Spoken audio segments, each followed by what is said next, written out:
Hello YouTube, so long time no see. Jadi mungkin kita bicara sedikit ya dari sekitar mungkin 8 bulan lalu dari YouTube terakhir gue. So what's going on, kenapa gue off YouTube dan segala macam gitu ya. Jadi mungkin ini kita akan ngobrol singkat gitu ya tentang cerita-cerita pribadi lah gitu. Jadi cerita gue off YouTube karena waktu itu gue agak tired sih waktu itu ya. Dan waktu itu emang sebenarnya lagi COVID juga gitu. Dan ketika lagi COVID, jadi waktu itu last job ya. Jadi kayak last job gitu, nggak ada undangan kesana kemari dan segala macam gitu. Tapi at some point gue happy gitu, karena kayak mungkin setelah lo kerja keras berbulan-bulan, tiba-tiba lo ada off. Jadi gue kayak merasa ada me time gitu, gue happy. Tapi gue bersyukurnya adalah walaupun COVID itu tidak begitu pengaruh banyak ke bisnis atau ke keuangan gitu. Dan gue tahu beberapa teman kita tuh berpengaruh gitu ya. Jadi gue bersyukur banget itu nggak terjadi sama gue. Dan jadi waktu itu gue memutuskan untuk me time lah, atau gue off YouTube sebentar gitu. Kedepannya gue akan tetap main YouTube, tapi mungkin nggak sering dulu gitu. Karena ketika gue off YouTube, gue juga berpikir bahwa udah banyak nih YouTuber baru yang bisa memberikan tips-tips gitu, dan juga Instagram sekarang banyak banget kan yang memberikan tips edukasi lain itu sangat-sangat banyak gitu, dan itu bagus banget buat market Indonesia. Jadi kita memberitahukan cara yang baik dan yang benar untuk diet, fitness, dan sehat itu seperti apa kayak gitu. Gue juga merasa kayak gue udah mulai banyak sharing konten terlalu banyak, semua skill gue udah sharing. Gue tuh mulai out of idea. Ada sih pertanyaan-pertanyaan DM masuk yang pengen diangkat dari konten atau komen-komen di YouTube, tapi mirip-mirip gitu. Jadi waktu itu gue merasa gue jenuh kali ya, jadi gue mulai gak ada ide dan segala macam, jadi gue mulai off gitu. Nanti kedepannya mungkin gue akan mulai bikin konten juga kalau misalnya ada pertanyaan-pertanyaan yang menarik atau yang bagus seperti itu. Nah, poin kedua adalah gue off itu adalah sebenarnya karena drama-drama di sosial media terlalu banyak yang toxic ya. Jadi karena sosial media itu ada bagusnya, ada jeleknya juga. Bagusnya adalah banyak edukator baru atau influencer baru, which is very very good gitu, bagus banget gitu. Negatifnya adalah banyak toxic atau banyak drama gitu. Jadi ibaratnya kayak mungkin kalian tahu ya, gue jual atau kita import Elite Labs dan BPF Sports gitu. Itu ya produk suplemen pertama yang gue import gitu. Barangnya bagus banget, actually buat kalian udah nyoba kalian pasti bagus gitu. Tapi dikata-katain lah, Elite Labs amino spiking, isoblend campuran telur jelek, bla bla bla gitu. Elite Labs bikin diabetes, gula tinggi dan segala macam gitu. Itu sebenarnya menurut gue tuh kompetitor atau black campaign yang tolol gitu. Menurut gue yang ketika mereka ngomong itu sebenarnya mereka tuh nggak ngerti apa-apa. Karena kalian tuh harus bisa membedakan bahwa ada orang yang emang seperti gua, yang bahwa kita mengerti nutrisi, kita mengerti spek, kita mengerti bahan baku gitu. Nggak cuma hanya jualan, dan mereka yang hanya melihat produk itu dari luarnya aja. Jadi ibarat kayak mereka lihat buku, dia bilang, this is bukunya sampah gitu. Tapi lu belum buka, lu belum baca, dan belum ada ceritanya gitu. Jadi menurut gue tuh kompetitor tolol yang kayak ibaratnya lo ngejudge dan lo ngomong di sosial media itu malah bikin lo tambah tolol ketika lo ketemu atau berurusan dengan orang kayak gua gitu. Nah jadi mungkin di next video itu akan gue bahas ya tentang Elite Labs dan segala macam brand-brand yang toxic inilah gitu. Karena ini topiknya adalah kenapa gue off YouTube kayak gitu kan. Dan juga tapi competition is good ya. Jadi ketika gue off, gue berpikir bahwa orang-orang ini akan berhenti sendiri nih, orang-orang black campaign atau kompetitor bacot ini akan berhenti sendiri, tapi taunya enggak, malah makin parah gitu ya. Mungkin karena gue diem gitu. Tapi gue nggak akan pernah membalas mereka. Gue pasti hanya akan menjelaskan kepada masyarakat atau kepada komunitas kita yang benar itu seperti apa sih. Jadi kalian bisa menilai sendiri juga kayak gitu. Dan kita juga bisa melihat yang pinter sama yang tolol itu sebenarnya siapa kayak gitu.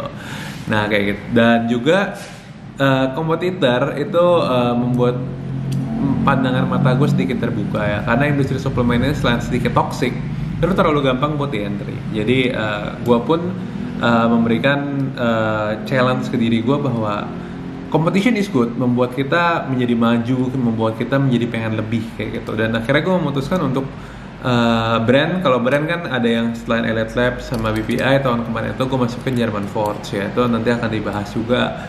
Tahun ini ada Protein Works, itu brand bagus banget ya, itu yang punya itu adalah bekas ex direktur dari My Protein gitu. Dan juga gue mulai keluar dari suplemen fitness, mengembangkan sayap kita ke industri FMCG lain, yaitu susu bayi. Dan susu bayi organik ini sangat sulit untuk kita deal, untuk kita bepomkan, kriteria sangat ketat dan segala macam gitu.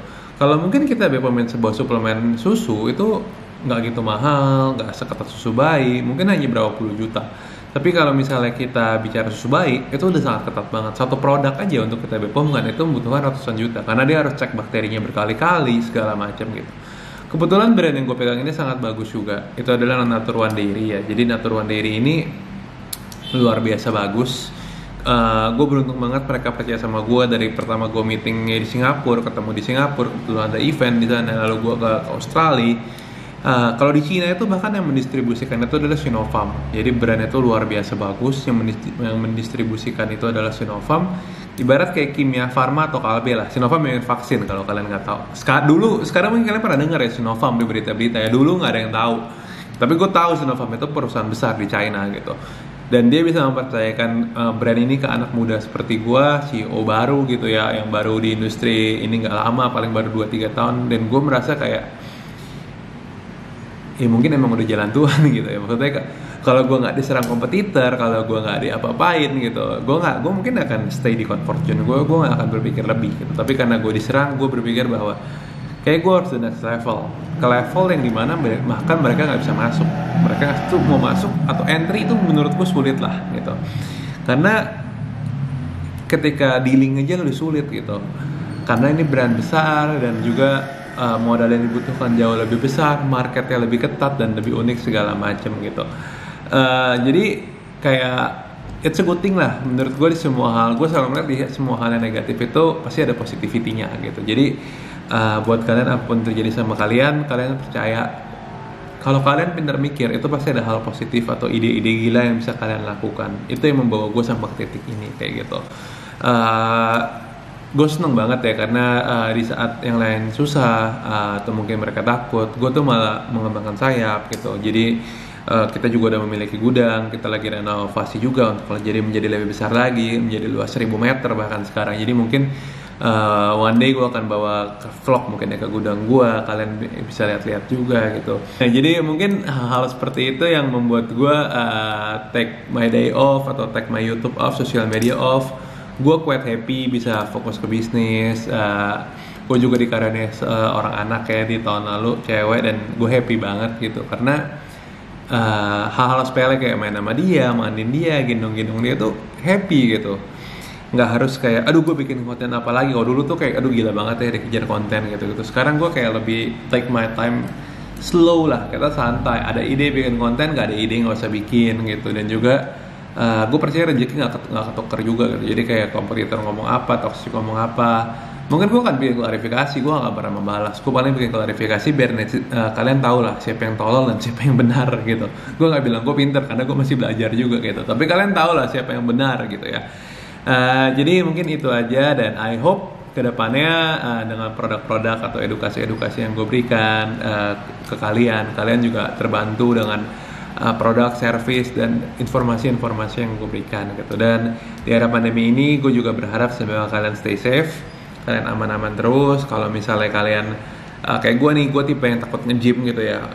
Gue udah bayi men, jadi ibaratnya kayak amit-amit banget gue bisa kena dan nularin bayi gue nggak bisa ngomong, kasian banget gitu. Jadi gue lebih prefer kayak otot atau anak gue pilih anak lah gitu. Dan gue malah enjoy gitu. Gue latihan di rumah santai. Gue memang sekarang seminggu 2 kali. Otot kecilan kelihatan lah dari body gitu. Tapi gue dengan ada kardio tuh happy gitu. Karena nge-gym tapi di rumah itu agak boring. Tapi kalau kardio di rumah itu masih ada sensasinya, masih seru, masih ada tantangan, masih bisa elliptical kebut atau mungkin kita treadmill lari, itu masih ada kayak gitu. Nah, jadi that's just a quick update tentang project-project dan about my life. Dan mungkin kedepannya kita akan bahas soal si drama-drama ini dan juga brand-brand baru gue. Kalau misalnya kalian nanti ada topik yang mau dibahas, feel free buat komen di bawah. So, see you guys!